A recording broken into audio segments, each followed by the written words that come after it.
And it started. Hey, everyone.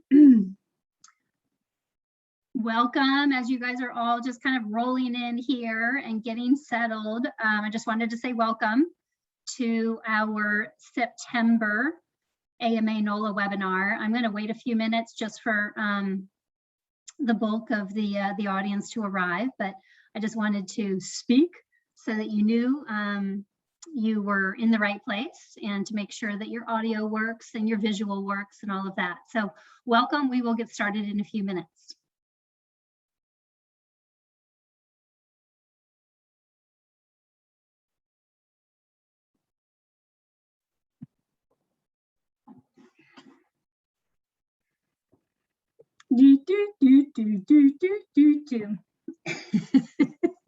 This is the part, Erin, where I need to share my musical talents with our AMA NOLA audience. Sounded like you were more than qualified to do that. You should keep singing and humming. My game show host, aren't they looking for like a Jeopardy host or something? I could audition. Yeah, I think they are. They've been having a hard time with that. They have been having a hard time. It's Ironically, LeVar Burton keeps telling him he wants to do it. Oh, I know. I wonder what the criteria. Probably not some sort of past. They run into that problem. Yes. Yes. It seems like it would have been a simple, fairly straightforward thing, but I guess right? not. I guess you can overcomplicate just about anything. They needed to have a rubric of sorts that was not followed. I'm going to just say hello again to our participants that are joining us today for AMA NOLA. Welcome, everyone. Please feel free to grab your lunch or beverage or just get comfortable, but not too comfortable because this is going to be a very lively conversation. So I'm going to wait a few more minutes for others to join, and then we will get started. Because otherwise I will start singing and dancing and no one wants that to happen. Oh, I think everyone wants that, Mariska. That's what we're here for. The audience will drop quickly. They are not here to see singing and dance. I leave that to those with real skills. You know what? Let's see, where are we? We're almost at 5 after 12:04. Okay, knowing that I am not short on words, I should probably get started. So first and foremost, again, the official welcome to American Marketing Association's New Orleans chapter and our sort of featured speaker for the month of September. If you haven't already met me, my name is Mariska Morse. I am the president of the New Orleans chapter and very proud and honored to be in this role and work with an incredible team of board members both last year and this year. I'm so honored to have such a cross-functional diversity of smart marketers on our AMA NOLA chapter team. And it's really in thanks to them that all of this programming and promotion efforts and outreach to our community happens on a daily basis. So before I do anything further, I just want to always say thank you to the team that works with me to make our chapter successful. All right, today we have a really cool topic, but before we get into it, I'm going to run through a couple of slides. First, this is the event where we kind of don't have everybody on the screen, but we want you to feel as involved as possible. This is going to be interactive, so please use the Q&A box. I will be looking at the Q&A box the whole time while Mr. Templer is chatting with you, and we will try and make it as interactive as possible. You are muted when you're coming on, and this is going to be recorded and sent out to all of our members and registrants. A special welcome to those that are with us today that are not an AMA member. If this is your first time coming to an AMA NOLA event, welcome. Our chapter in particular really works to be a go-to marketing resource not just for marketing professionals, but really all professionals, because marketing, the function of marketing touches everything that is done across an organization. Whether you work for a nonprofit or a small business or a large corporation, marketing always reaches everything that is done, whether it's recruiting, selling, even the operations, there's a marketing aspect. So we want to be a go-to marketing resource for all professionals. And this means connecting with smart professionals across the city, learning from all of the programming that we provide and AMA National provides, and really advancing in your career. Another thing in particular that our chapter wants to do is really showcase our talent across this city. New Orleans has incredibly talented people, and it's important through our chapter that we want you to get to know them. It's also critical that we work to retain the talent that is sort of bubbling up in our city. We have these amazing colleges and universities, and so we want to connect with students from our local educational institutions and showcase all of the opportunity that's available to them. And in particular, we want to support small businesses and most importantly, have fun. So that's what we do. Every time we get together, we learn, we connect, we have fun, we advance in our careers. All right, coming events. Today, of course, is going to be amazing, but after today, we have our monthly meetups. It's usually the second Wednesday of the month at 12 noon. The next one is October 13th and then the 17th. And I do think we're going to have one in December. We also have what's today, our monthly sort of speaker or panel or workshop. It's typically the last Wednesday of the month. In October, I'm so excited to tell you all that we are going to be having our first live event since the pandemic. And it's called Cheers for Beers. It's going to either be like at the Chop Yard or Wrong Iron. So it's going to be outdoors, and we're inviting the heads of the local breweries, the marketing leaders and heads of the local breweries to talk to us. So from craft beers to distribution to the masses. So that's going to be really fun. Definitely join us. It's going to be how to market a craft product, navigating a niche market, building vendor relations, working with distributions, delivering a quality niche product on a large scale. So look for the registration link coming soon for that event. And then December 1st, it's not the last Wednesday, but because of Thanksgiving, we had to move it to the week after Thanksgiving. And this might not be the most exciting, but it is the most important marketing topic, which is around tech security and making sure that all of the work you do is done safely.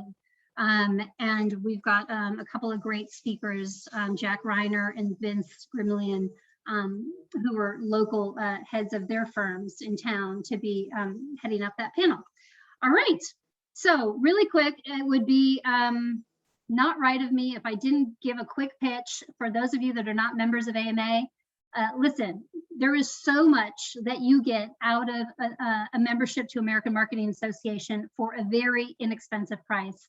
First of all, access to these monthly speaker events, and then there's a magazine, there's tools and templates, there's discounts, there's conferences. I personally love all the webinars that AMA National puts on. If you manage a team, it's a great professional development opportunity for you and your team. And listen, it's really affordable, more affordable than it's ever been. For professional, it's only $149 a year, which is like $12 a month, which is pretty much a Starbucks coffee, you know, a couple times a week. So it's super affordable. And if you're a student, oh my gosh, it's only $29 a year. So definitely jump on that if you're not already a member.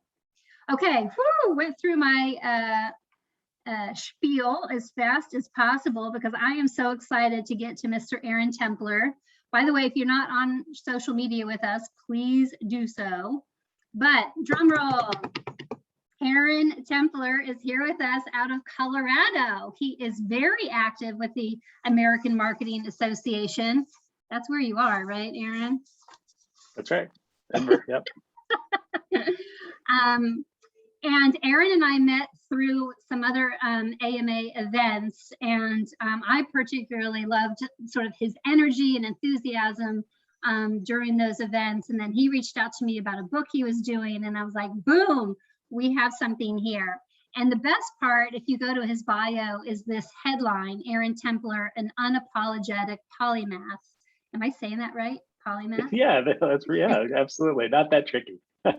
Well, I had to look it up. I did not know what that meant. And so for those of you that can admit that to yourselves, maybe everyone knows and I'm just in the dark, but it's a person of wide-ranging knowledge or learning. This is what I Googled. So this is what we have here today. Mr. Templer is coming to us, a person of wide-ranging knowledge or learning, and I can't wait to hear what he has to say. He is a 20-plus year senior marketing professional. Has his own marketing firm, 3over4. He's going to talk to us today about his first book, Leading in a Social World. He consults with lots of organizations on brand management, strategy, leadership. Like I said, he's very active in AMA.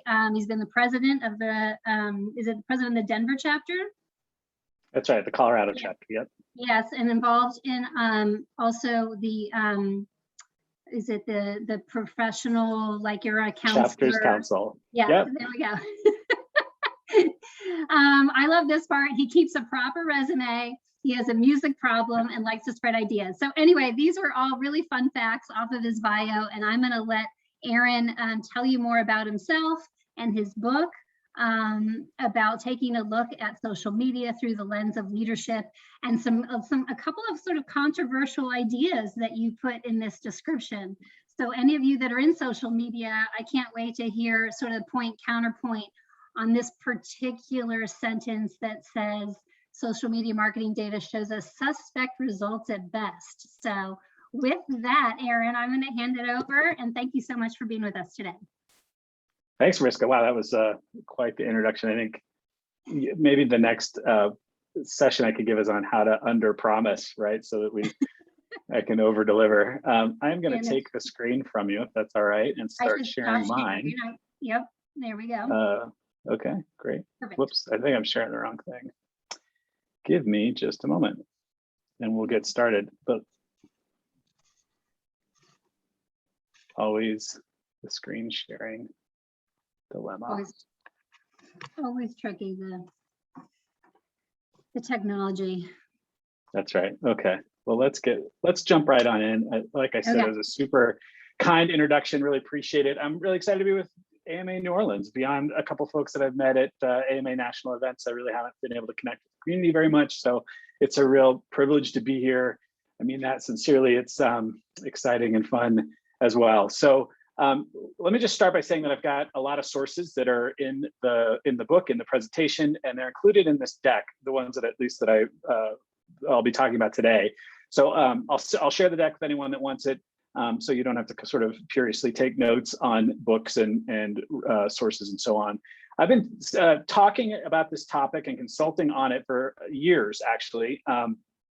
And during the stay-at-home orders, 18 months ago, I started writing it as a book. I was encouraged to and did it and busted it out. So it's really given me this kind of new, tighter framework around how to talk about the concept and a lot more research. So that's really the main difference between what I was doing before and now that I've got this book. There's going to be way too much in the book to get to today. I want to touch on the most important sort of elements of this, but if any of this you want to explore further, in your context, I am happy to have coffee with anyone at any time. Just email me and we'll talk about what it means in your specific context, because we need to sort of talk about it broadly, right, for a variety of audiences. But the topic itself is very broad.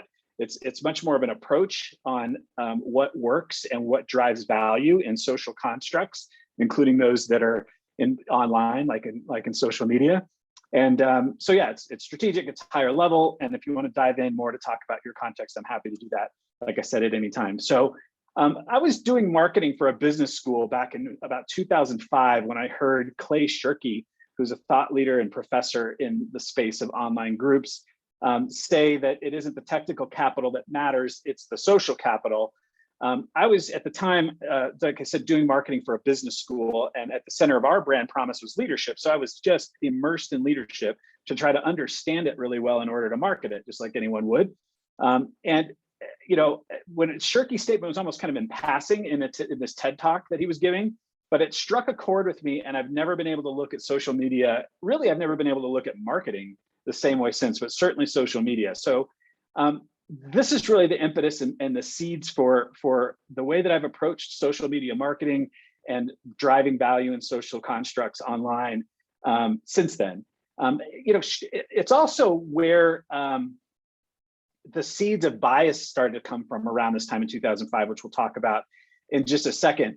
But I want to challenge all of us as marketers to sort of rethink the way you could take off your marketing hat for just 45 minutes that we'll spend together and start thinking about social constructs in a different way, because I'm convinced that it's a far better use of our time. Yesterday's TikTok is today's Clubhouse, which is tomorrow's MySpace. And savvy leaders and really managers of brands, we don't chase our tails learning tactics associated with platforms. We look for concepts and the disciplines that span these fleeting tactical areas to build sustainable skills that really transfer to any context, be that a bull market or a stay-at-home order.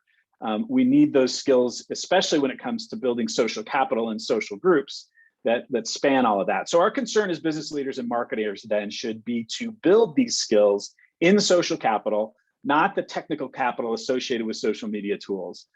I'm convinced that all the claims about the effectiveness of social media marketing and the resulting resource allocation that's dedicated to those tactics represents a huge distraction from the fundamentals of social groups like trust, community building, and those kinds of things that have always distinguished the best leaders and organizations and really companies from the crowds that build and see value out of their social groups. So we need to approach online social groups as leaders, not marketers. And I think actually there's a lot to be said and learned from leadership that spans all the way throughout many of the disciplines of marketing. Again, it's a far better use of our time to learn those principles like social ties, how networks operate, the value that's exchanged between them, and content creators and these kind of clickbait experts and follower generators have a very limited value, I think, in our world, again, as these things are fleeting and change. So like I mentioned, Clay Shirky's statement came at a time when everyone was figuring out how to kind of commercialize the social web. And I think it's where we can start to better understand our roots of marketing biases. He wrote a book called Here Comes Everybody, and it was one of just a flood of books at the time, from tribes to trust agents, that basically were seeing a loophole in the marketing system. Millions of eyeballs available to anybody, kind of right at the taking at a cost that was available to anyone. In the book, I detail a guy named Eric Prue, who started a blog and ended up making a full-length documentary called Lemonade, just based for free. It was about $600 he put on a credit card in total, based on his social networking skills online. And I think during this time, we all started to get excited as marketers, because we started to see that, way deep down behind our marketing metal, we know that a brand is not a person. And the social media world sort of represented to us this opportunity to have people kind of do the selling for us. It was a really exciting time, and we got really thrilled about it. But what we kind of failed to recognize is that marketers are unreliable data points. Non-marketers don't view social media like we do. They don't see social media as channels for influence. They see opportunity for reciprocity and connection. That's how social groups operate. We see opportunities and great creative things that are happening and chances to make conversions and generate leads, but non-marketers don't view it that way. So we look at it very differently. The neuroscience actually backs this up and explains why this is true. Matthew Lieberman wrote a book called Social, How Our Brains Are Wired to Connect. And I encourage any social media person that's involved in social media to check it out. My book goes into it pretty deeply, but shows how the network in our brains responsible for social engagement is distinct, very distinct from the one that we use for other activities like evaluating transactions or even playing a guitar. But so marketers are literally in the wrong headspace when we're looking at social media.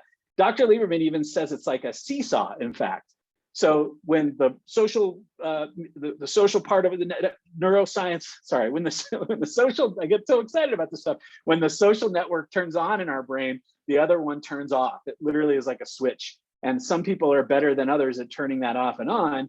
And so this not only prevents us from seeing the social web the way that those participating in it do. Again, we're in that wrong headspace, but it's what marketers face when marketing to someone in social constructs. You have to ask them to switch networks, something that Dr. Lieberman again says isn't at all easy, and we all have kind of varying degrees of success in doing. So there's a lot of other important points from Dr. Lieberman I talk about in the book as it relates to marketing and social constructs, none more important probably than we feel the pain from social disconnection in the same area that we feel physical pain. It's why you say something like, I've got a broken heart, or you feel a punch in the gut when somebody rebukes you. We feel it in the same place and we describe it in the same way, and we set up the same protections to protect ourselves from that. The same trigger that has us remove our hand from a warm stove is the same thing that protects social connections, because it's very, very important to us. We need them for our very survival, these social connections. And he goes on to emphasize that whether the instance of social rejection matters or not. So to me, protecting ourselves from anything that's going to interrupt a social construct like marketing is something that we're hardwired to do. And once you start to peel back these biases, the data really supports this assertion that social media, really marketing that is, doesn't really work. It's a straw man. And I think it's built largely by the companies who benefit from the money we spend with them, the Hootsuites, the Facebooks, the social blogs and magazines and all of those kinds of tools, but they're amplified and kind of feeding on our still growing sort of understanding of data, but that bias is that we're inherently looking at social media with. I'm going to highlight a few. I've got quite a few more on my blog. If you don't want to buy the book, there's a whole excerpt of this section of the book for free on my blog if you want to check it out.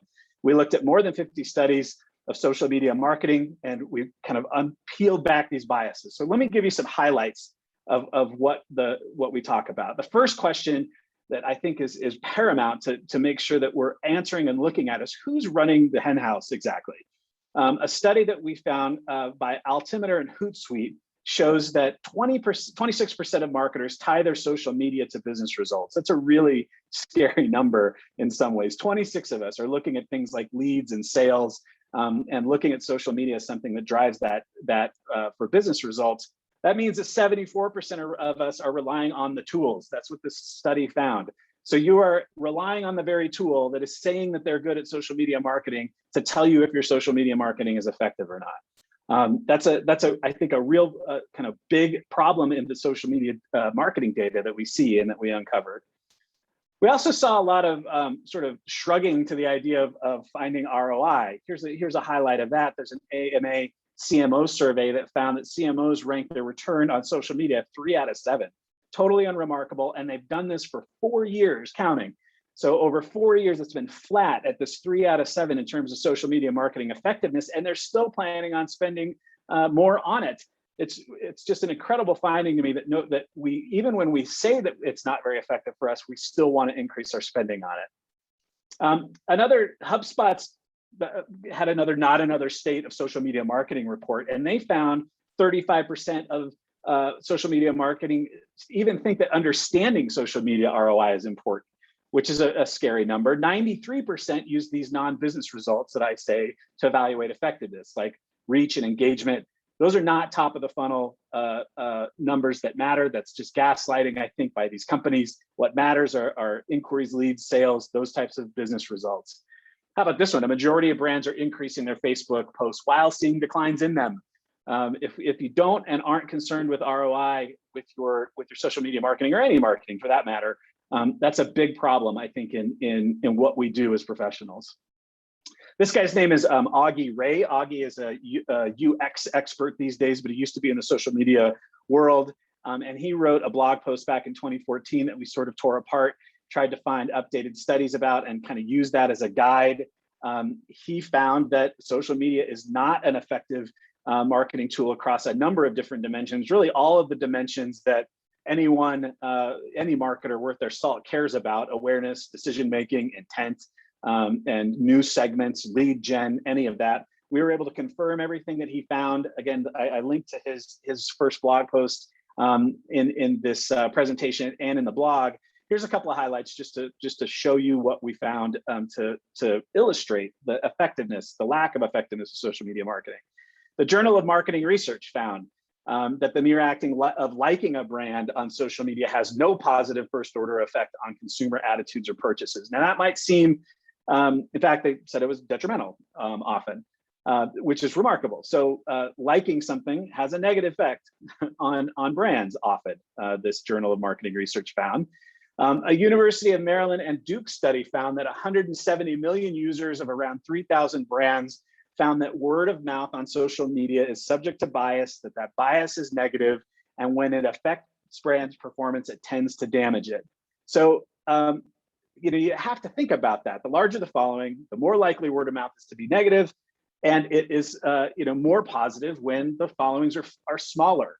So, we seem so obsessed with this idea of follower growth and fan growth, but, think about that the next time your boss demands you grow, generate more likes or generate more fans, or when we're reporting this as agencies to clients, what are we really reporting? And are we sort of weighing the risks of the negative bias that tends to follow large fan groups on social media? It's an issue, a big issue. Good Growth is a company that puts out a state of marketing report every year. A lot of our research intersected with theirs, and they put it pretty bluntly, and I think clearly, investment in social media is a triumph over hope, or a triumph of hope over hard evidence of commercial return. Really just kind of cuts to it, and I think that that's what we've found as well. As social media marketers, we're in the wrong headspace. We look at it in a different way, and we're biased to what the data is actually showing us. Avinash Kaushik, one of a handful of the most respected Google Analytics experts that's on the web, has a terrific newsletter, wrote a very in-depth blog post about valuing and measuring social media marketing effectiveness. And he says, I am appealing to the rational person in all of us when I say kill all the organic social media activity by your company, all of it. So again, these are folks that are maybe outside of the biased look at social media marketing that are giving us these conclusions. I think we should listen more to it. So what does drive value? We see that there is value driven in social constructs online, like social media marketing, excuse me, but it isn't kind of the way that we think about it in terms of marketers. We simply just have to spend more time understanding the nature of social constructs and the value they generate, social capital. It's sophisticated, it isn't easy. It's like any other kind of leadership or self-improvement work that you're gonna do. But marketers, this is my sort of crusade. Marketers are leaders. It's what we do. We influence without power. We lead people. We do this every day. It's what keeps us up. And for some reason, we seem to be unable to kind of look at outside of our own domain at times to figure out things like social capital. It really is elevating, how you perceive what you do. You're not just a click generator or some kind of funnel driver. You're a leader of people. You're a community builder. That's what you do as marketers. The book details this person I'd like to introduce you to named Nicole Kelly, who had a marketing role for a debt relief organization called Care One. I spoke with her about how she went about building this 1 million person strong online community and saw these crazy numbers from people who touched the social media or the social community world that she built, and how they were more likely to become sort of bottom of the funnel customers. So submitting forms, return to forms, much more likely to do that. And she also measured things like making first payments, which was important for them, and found that the people, again, that were a part of the social media group were more likely to do that. But what she did is she hired people outside of the marketing world. She said she got tired of trying to teach people how to unlearn marketing. Her work is she calls it building community, and gave me this great sentence of looking for opportunities for connection, not opportunities for conversion. And she calls this a flip on marketing. And it's a perfect example of how you can look differently at these online social groups as a way to lead and build community as opposed to convert and sell. And even though she didn't use that word, she's talking about social capital. So let me kind of go through some social capital as a definition, although it's much more interesting to kind of explore it as opposed to define it. It's kind of the water we're swimming in. So sometimes it feels a little strange to kind of define something that's everything that we are as human beings. But social capital is something that's managed and measured in organizations, just like other capital, like physical, human, and intellectual. You're investing in your human capital right now, hopefully, as you're sort of learning and training up. And we know what the physical capital is, whatever our tools are, or our factories and the kind of brick and mortar stuff that we can invest in. And social capital is a form of capital that's measured in organizations that drives value. So we'll touch on a few kind of concepts of what illustrates what social capital is through this lens of a measurable and manageable piece of capital or element of capital within organizations, and see where we can kind of apply that then to online social groups. Social capital has a sort of a place in a lot of different disciplines, like communities and families. You've maybe heard of the book Bowling Alone. It's even used in terms of how to invest more responsibly. But we're talking about it in terms of business and similar organizations, where we kind of develop the human capital to create economic performance or enhance economic performance of brands. Like I said, it's better to explore the meaning than to define it, but here's a decent definition of social capital. A resource of relational wealth. So what I get from social capital is very different from what you'll get from social capital. My social group is very different from your social group. For individual and collective working professionals, you gain social capital by doing things like participating in AMA New Orleans. You put into a social group, you get something out of it, but you can also do this for an organization, and you can generate this kind of value online as well for your organization.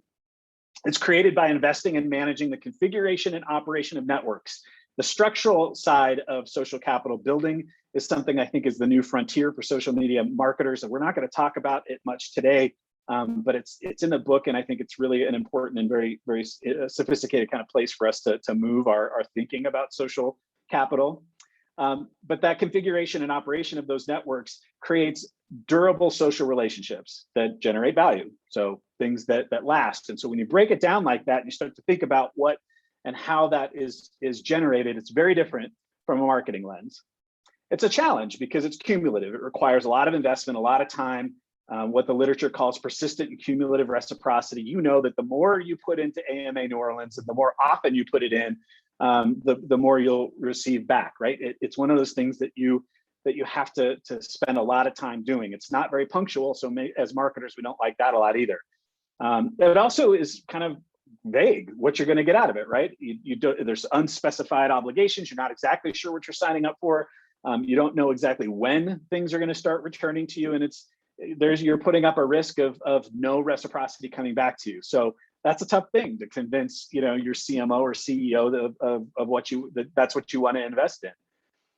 There's also a big difference when we talk about social capital between sociability and associability, which is the kind of social networking science terms that split apart a few things. Associability is really when the cooperation and care starts to crank up and you're developing and acting toward the welfare of a group. Sociability is really just the coming together of those connections. So I think sociability is where most social media marketers kind of stop. I've built this community online. I've got a bunch of numbers. Maybe some people are liking some things and even retweeting some stuff, but there doesn't seem to be any kind of real value. And I think it's important to recognize that networks don't act. The people within them do. And so we need to kind of take the next step and build associability, which is something very different from just building groups. Social groups that are rich in social capital see that, like I talked about, this acting and consistency with the norms and the expectations of the group. There's high levels of trust, and that consistent and reciprocity is really humming. And what we know kills value is a bait and switch and a balance sheet management. This is the scientists talking, not me. And this idea of exposed non-credibility. So when you say one thing and then you actually do something else. This is, I think, where marketers actually run into a lot of friction with building social groups, and why a marketing mindset often doesn't work in social groups, because what do we always say?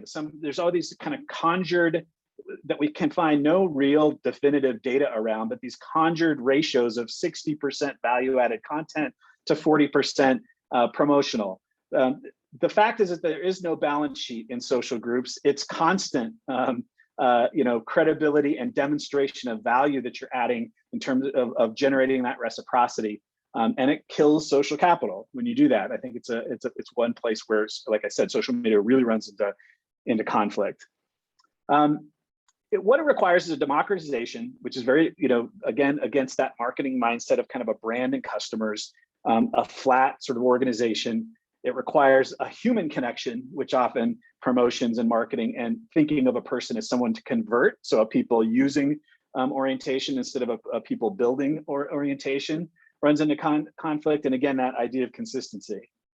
And it's built really with 3 bonds, according to the science, and it's pretty straightforward. The structural stuff, which I go into the book quite a bit, understanding the structural makeup of social networks, relational, so again, back to the human stuff, and it's the leadership element of things, which we'll talk about here in a minute, and the cognitive bonds, which you as marketers already know how to do. You need to build a conceptual apparatus for people to both sign up for something in a social group, but also know what they're kind of participating in over time. Now, you know how to do that as a marketer. You make, icons that represent things and tell stories, and you know how to, connect somebody with a brand through a 1990s hip hop act that's making ice cream. Those kind of cognitive bonds are the work of a lot of marketers. A quick illustration of kind of the difference. We're seeing a lot of value in social media used in customer care settings. The book goes into quite a bit of this. It has a couple of different case studies on how, like British Telecom, who saved £2 million a year by moving their social or their customer care to more of a social construct. And I've got 14 rules for building social media based customer care in there, also on the blog if you don't feel like getting the book.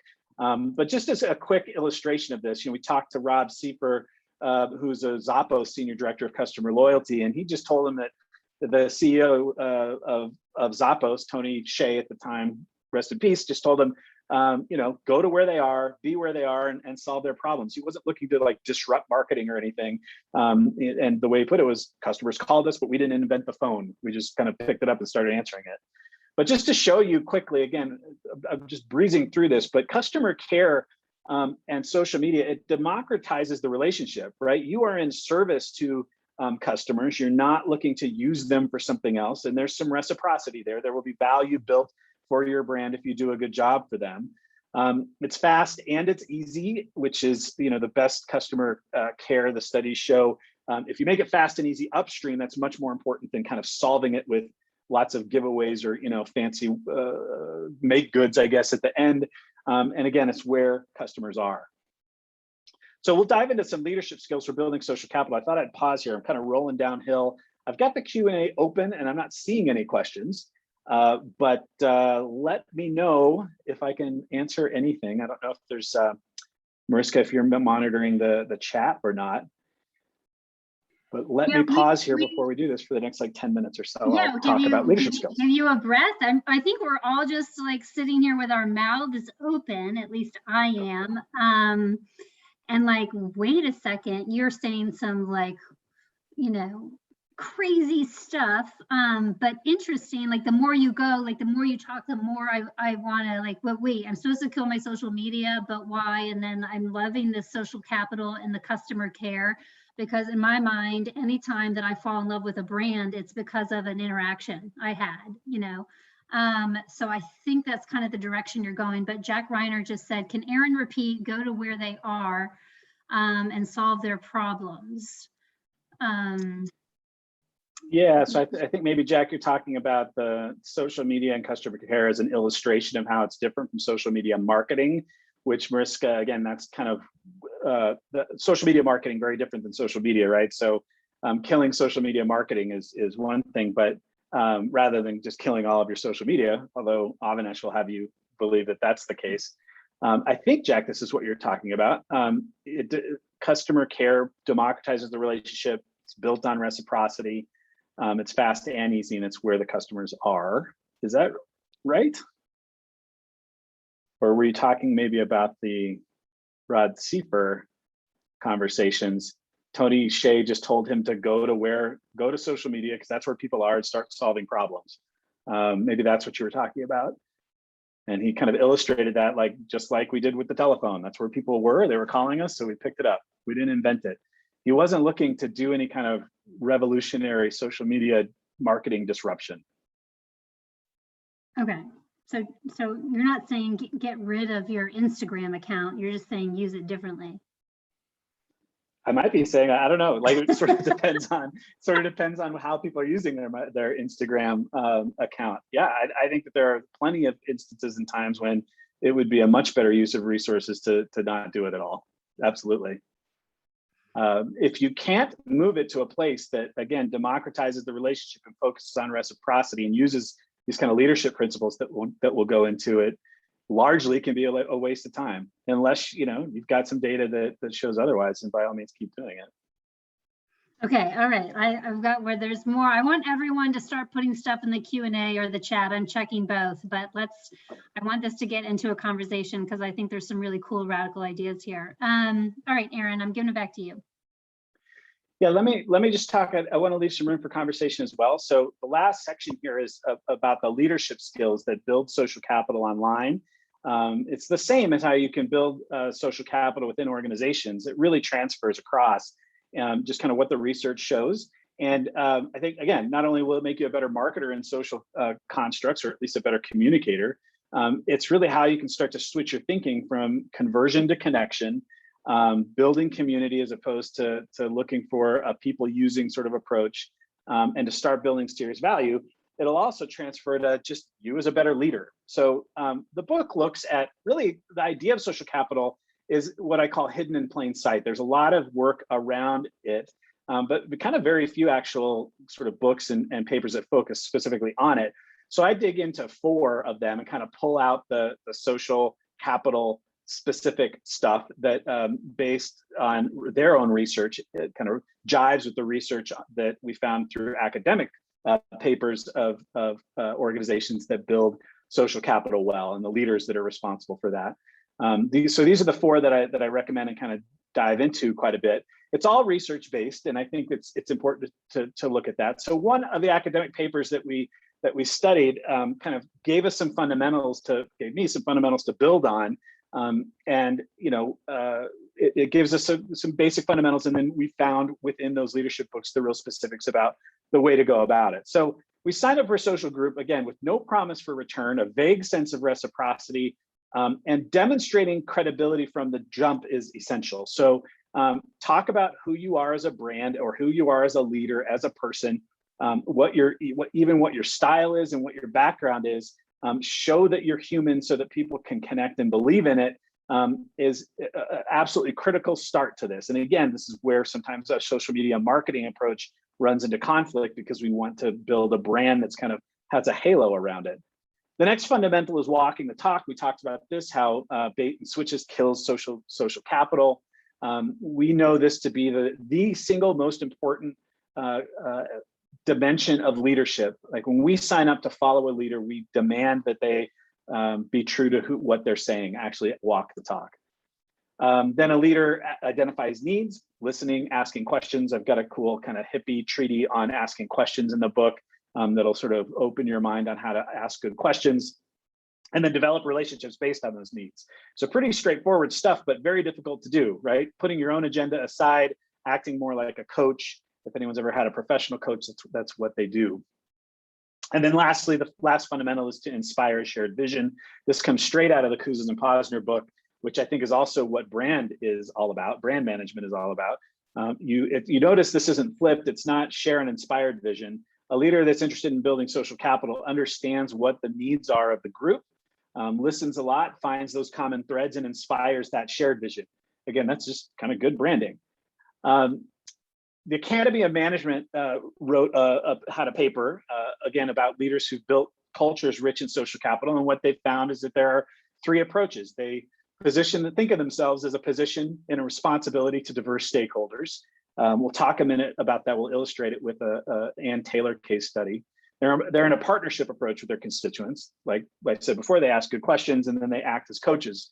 And if anyone's had a professional coach, you know that that's what happens. They ask a lot of questions. And it makes you feel like you're the one that came up with the answers and the direction, and you feel more empowered that way. It's really the most sustainable way to influence and lead people, is to have them feel like they have agency. Social groups have a lot of agency. They're like a murmuration of starlings, actually. They have agency, they move around, they change norms.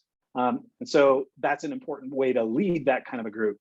Here's a quick example. I call it the legend of the cargo pant from Ann Taylor. This is old by internet standards, but the principles are really the same. At one point, Ann Taylor, a brand for all types of working women, had sort of what people felt was an unrealistically thin model wearing these cargo pants, and their constituents had an uproar and said, this is not like you. Sure, it looks good on her, but what about women of other body types?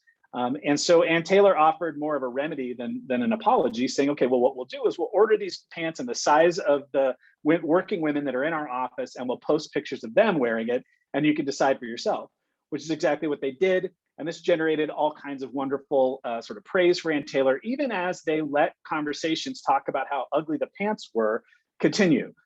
So they democratized the relationship. They listened to their customers. They saw them as, again, just members of a diverse set of stakeholders, and they solved a problem through reciprocity. They honored what it is that they were talking about. A really good example of how this can be built or done, I guess, online and in social constructs.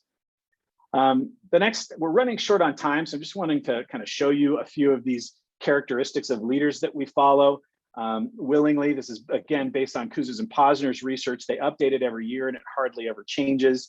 Honest, competent, inspiring, and forward-looking. Examples like this, I think, help kind of illustrate how you can use leadership, again, in more of a branding or marketing mindset at times. This is how we start our brand platforms with clients. We do a lot of brand strategy work at 3/4, and really it's kind of all built around these characteristics, because we want people to follow their brand. We look at 8 essential practices then of leadership skills for building social capital. Now that we've kind of got the research, the fundamentals, and the approach, and what I've boiled it down to is embracing the complexity. So right away, I'm kind of undoing the idea that you can even have 8 essential practices. People and relationships and leadership is sophisticated. So it's time to sort of stop with the listicles on how to do social media marketing. It's sophisticated, and you have to kind of approach it like a leadership development program that you're enlisting in, which is a lot different than, I think, the way that marketers are trained. The people in your social constructs are people. They're not segments. They're made of emotions, and the more that we can acknowledge that and connect at that type of a level, the more I think you'll start to open the possibilities of building value.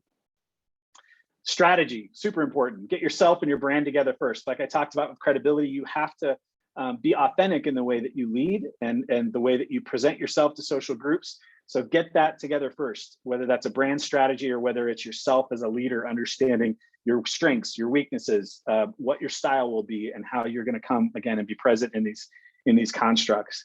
That credibility follows self. Like I said, it matters. You have to demonstrate over and over again the idea of credibility. Uncertainty and change is constant, the only constant in social groups. Like I said, they have agency. They move, they change, and you sort of have to be that sort of jazz musician improv skill set more than any kind of funnel generating type of a marketer. Long haul consistency. We know this just even intuitively, or any of us that have done any kind of work on the social web, we know that it takes a long time to generate any kind of real value. There's not a lot of question asking that happens on the social web with brands.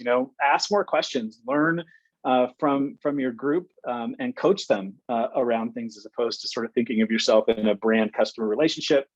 And the last one is around people building and not people using. We touched on that. These folks are not there for your conversion. They are there for reciprocity. Lastly, I just want to talk really quick. I know I want to leave some time for Q&A, but when we talk about these social groups, we are hardwired to be social. We require it for our survival. Dr. Lieberman talks about it. He actually puts it at the base of Maslow's hierarchy of need.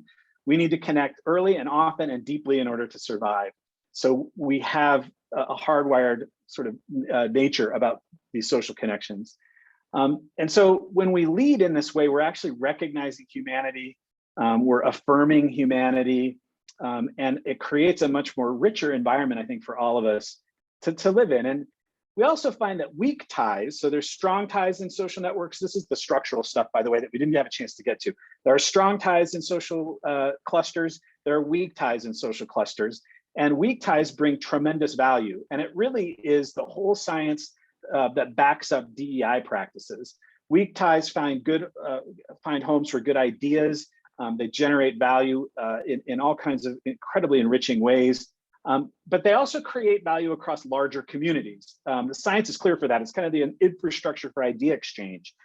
So through this lens, you could argue that building diversity and equity through this building of weak ties and leading through social capital savvy ways isn't just about in the network groups that we have influence over. It's a moral decision. It's one of recognizing not just the dignity of the people we choose or choose to not be a part of in our organizations, but the strong tie networks deny our broader community and world an opportunity to participate in this idea of a import-export business.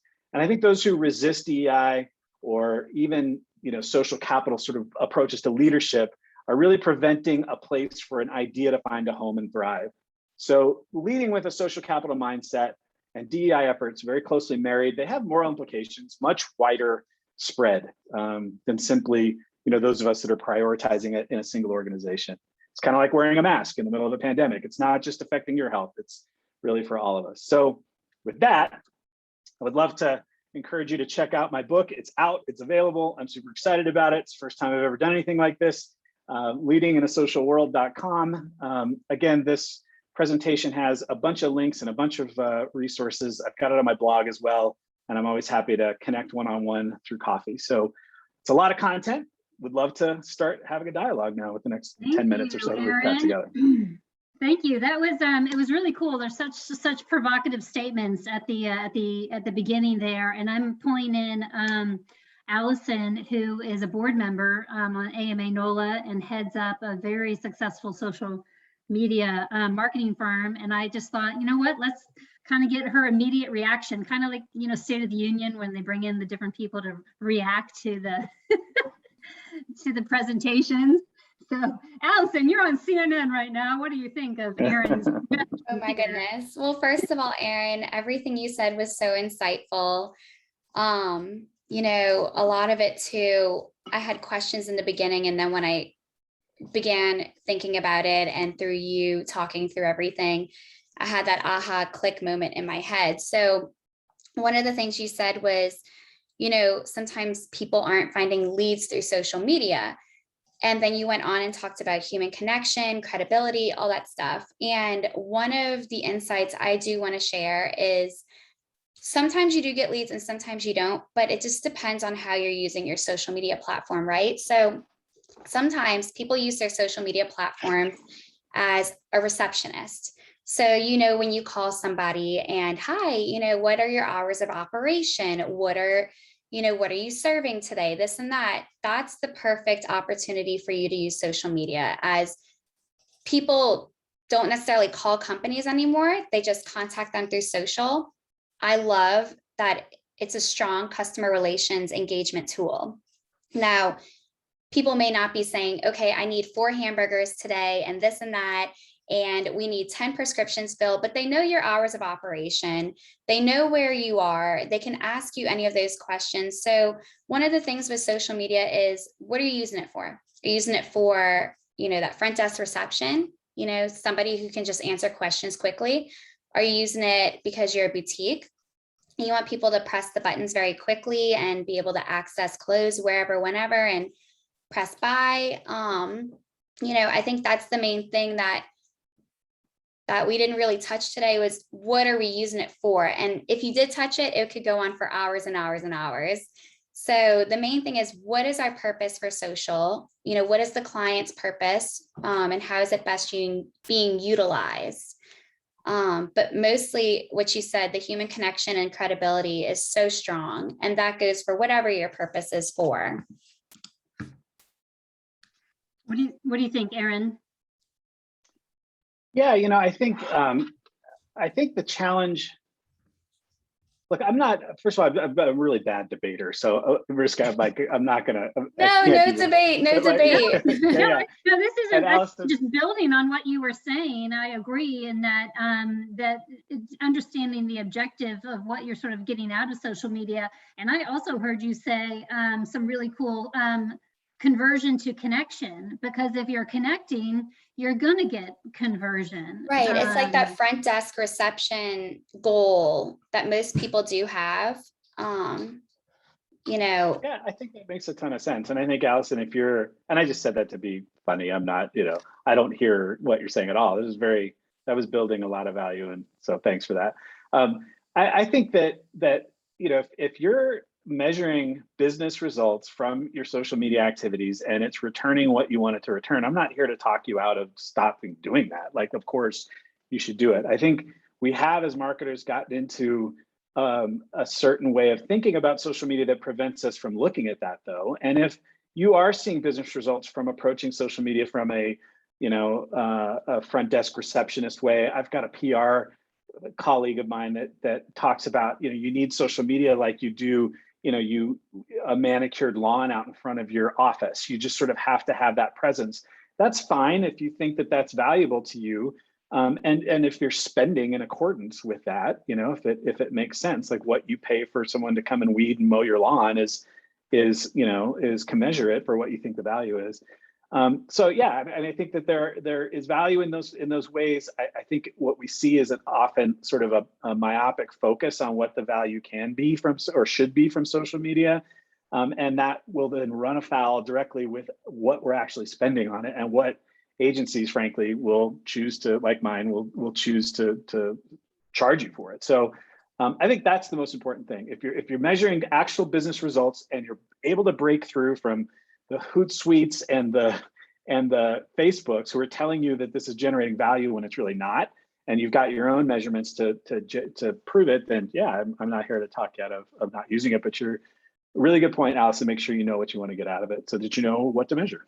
Right, right. That's like one of the biggest things. And then the second thing that, I want to applaud you on is, yeah, we may not be bringing you directly leads, but when you do social media, this is what I tell my clients all the time. We're getting people on the bus to bring to you.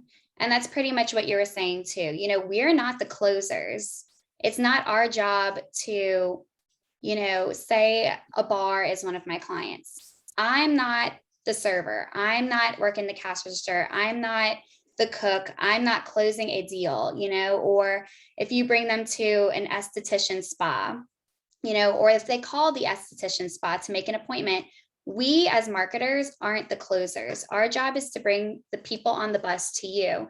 So everything that you said is so relatable in the sense that is what I always tell clients. Like, we can get you, your brand recognition. We can give you that credibility. We can be that human connection that's in between the screens for you as we move into a more digital age. But I cannot directly take money from their pocket and put it into yours. Like, you are always the closure.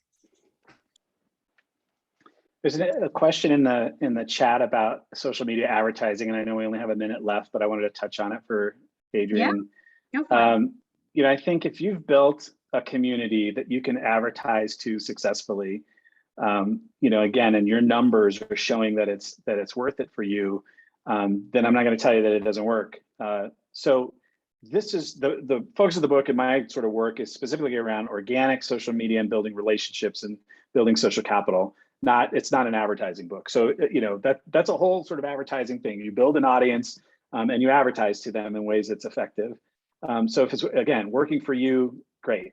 I think there's studies around the effectiveness of social media advertising. And again, I think we look at and rely on the tools to tell us the value. But if you're seeing it, I think it's kind of a different discussion because it's about advertising as opposed to building relationships and communities. And if that's, Adrienne, if that's too kind of vague for you, again, shoot me an email and let's talk more about it. Adrienne, thank you, Adrienne. I'm going to kind of wrap us up here. Thank you, Allison, for coming on, and a huge thanks to Aaron. I mean, a few key things that I heard, I thought number one was also what you put into it, you get out of it. And that's with I think all relationships, I think it sums it up really, really nicely. And also about sort of your analogy about the coach asking a lot of questions and giving your audience, your customers agency. And again, not there for the conversion, but there for the reciprocity. To me, it's an age-old sort of marketing prophecy, which is CRM, customer relationship management, and that social media is just a tool to build the relationship with the customer. And sometimes we get we turn it off, we get into autopilot a little too much, as opposed to making it a conversation. So any last words of wisdom, Mr. Aaron Templer out of Colorado? Just, you've all been very kind. I love doing this, and I appreciate the chance to be with you all. It really is a privilege, and I don't take it lightly. I've having volunteered for the AMA, I know what it's like to give a bunch of discretionary time, Mariska. So thanks for making it easy and fun, and I had a blast. So thanks again for having me. Thank you, and please come and see us in New Orleans ASAP. Yeah, for sure. Would love All to. right, and to everyone out there, thanks for coming today. We will see you next time. Have a great afternoon. Thanks, Aaron. Thanks again. See ya. Bye-bye.